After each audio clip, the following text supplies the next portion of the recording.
Welcome back to Switzer on Australia's Business Channel. It's now time to go hunting for companies where their intrinsic value is greater than their share price. And in the absence of the irreplaceable Roger Montgomery, we have his replacement, David Buckland from Montgomery Investment Management. How are you, mate? I'm very well, thanks, Peter. The man who would be Roger. Is that your new role? I'm trying. All right, mate. I asked you to look at a number of issues, but before we do you feel as though we're in this overdue correction?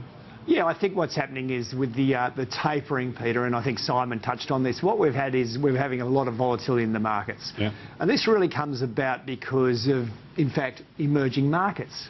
And what we've seen is that the currencies of some very significant emerging markets, Turkey, Brazil, Argentina, South Africa, their currencies have fallen very, very, very aggressively. One of the reasons is they have a very, very large component of their debt is foreign debt. So if you remember back in Australia in the mid-1980s when we strongly promoted the Swiss loans. Loans, that's right. To our poor farmers. Yeah. And what happens is, you know, you might say, oh, this is great, I've got very low interest rates. Cheap money from the Swiss Switzerland, bank. but if your currency crashes, the principal you owe goes through the roof. Now, that's effectively what's happening in a lot of these countries. They've got very, very large component of their GDP in loans from foreign countries, such as from European banks.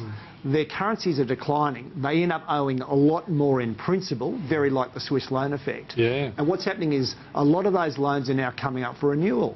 Now, if you're a European bank, you're saying, I want to bring the money home. Now, let's just take Turkey as an example. $800 billion economy, about half the size of Australia.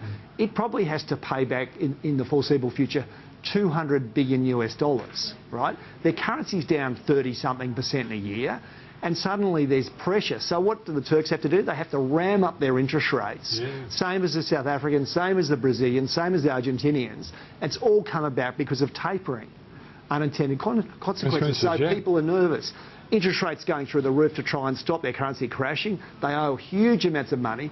And the banks can say, hey, that $200 billion you owe us this year, we actually want to take it home. We don't want to roll it over anymore. So you end up with a solvency issue in a lot of these emerging markets, and a lot of the peripheral markets around Europe are in exactly the same scenario where they owe a huge amount of money to the European banks. And so I guess, David, the banks also have to, on a risk management basis, think, well, if we put them under pressure, we might not get this money at all.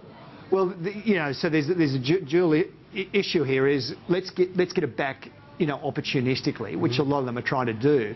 But the other thing is, look, we'll roll a portion of it, but we want to be rewarded for that risk. Yeah. And so we're not going to lend it to you at 3 or 4 or 5%. We want to lend it to you at 10 or 12%. And so it's no great surprise that a lot of these peripheral economies have had to ram up their interest rates to try and defend their currency, and because there's a fear that some of those banks won't be rolling over the line. Yeah, the Turks raised their their overnight rate from what, 7.5 to 12 or something. Correct. Yeah, huge. Yeah. Okay, so all right, we're in this, and you guys, you and other fund managers were saying you can't see value in the market. I guess value is starting to creep in the market as the market comes down. Yeah, it's only come down a short way so far. I think the US market measured by the S&P 500 is down from 1850 to 1770, so it's sub 5% so far. But clearly there's selectively a few things starting to show. Okay, now I asked you to look at Woolworths. Yes. Now I was talking about Simon. Is this looking like a buy this year? Yes. I mean, we like Woolworths. We think the intrinsic value is about 10% higher than the current share price. Yeah. I mean, obviously the master situation with that joint venture with Lowe's, is going to weigh on it. But, very, very long term, if you're prepared to take a long-term view, what is happening is that there's rationalisation in the hardware industry. And what's happening is it's the same as the butcher, the baker and the candlestick maker. He's being rationalised for these one-stop shops. So Masters will be a success. It's just going to take a long period of time. So I hate to correct you, but it's a cliche, but candlestick makers are actually making a comeback in little shops. All these little women's, and they smell beautiful when you're walking in, and they're not in the big shops, are they? Maybe your wife and my wife are keeping them alive. Exactly right. No, I meant more the greengrocers. No, I know. It's all right. That's right. It's an old cliche. CSL. Now, it should benefit from the dollar. Yes. It's had a few challenges. What do you reckon about CSL? Well, again, we like CSL. We think it's worth approximately $77. The share price is approximately 70. So again, it's a very, very high quality business where our assessment is its intrinsic value is about 10% higher than its prevailing share price. Yeah. So we like that one. What are the things that can go wrong with CSL? Well, look, I think. Look, there's a number of things that can go wrong with any of these world-class businesses. But, at the end of the day, it's got a fantastic tailwind, and the depreciating Australian dollar from 104 cents to 87 cents, is a shot in the arm that these guys don't get every day. So I think the tailwind is really solid for that one. Okay. Now, it was in the news today, Navitas. Navitas. So this is an education business. It's capitalised at about $2.5 billion. Montgomery rated as an A2. It's got very high... So it's a good company. It's a very good company. Being A2. Yeah. And Montgomery, and its ROEs are 35%, maybe going to 40% over the next few years. So it's a very, very high return on equity business. You know it well, Peter. It's a very, very good business. Yeah, I interviewed the CEO last year. Yeah. But for us, it's just too expensive. Yeah. Unlike Woolies... So his value might be here, but the market price is up above it. Correct. Yeah. Unlike Woolies and CSL, where it's the opposite for us. Okay. Now, I also asked you, because Julia started me thinking about it, and I've asked Simon, I've asked you, Logicams. Well, this is an interesting stock. It's a small business. It's capitalised at sub 100 million, about $95 million. Its current share price is about $1.35. We think, Peter, look, just for the viewers, it's an engineering project management. It goes into the resource sector, the hydrocarbon sector, the infrastructure sector, and effectively what happens is if you've got an enormous project and you're getting, for example, Worley Parsons or Leighton's to do it, what will happen is you'll often get Logicams to come in and just do a bit of a check. Yeah. Right.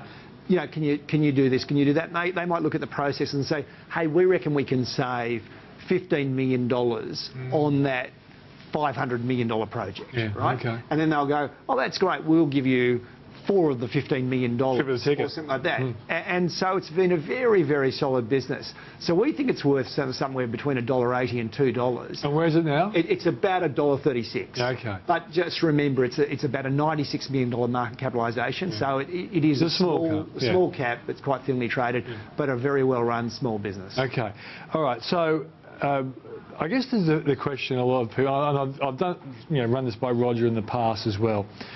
When you do your calculations on intrinsic value, there has to be some assumptions which sometimes can be wrong. Absolutely. And I guess Reject Shop is a classic case, isn't it? Like, I can't recall whether you're still in Reject Shop's corner, but it's had a bit of bad news this week. Look, absolutely. Look, we were in the very, very fortunate situation. We sold the vast bulk of our holding at $17, and we kept just a little toe in the water in the Montgomery price. But you supported it a long way up. Yeah. Okay. We did very well out of it. But what happens is it misses earnings, and very, very similar to a number of these retailers at the moment, they miss earnings and the share price goes down violently by 25, 30 percentage points. Now, David, it seems to me with Reject Shop is that this might be something that we didn't all understand, was that Reject Shop will definitely do well when the world is frightened, like post-GFC.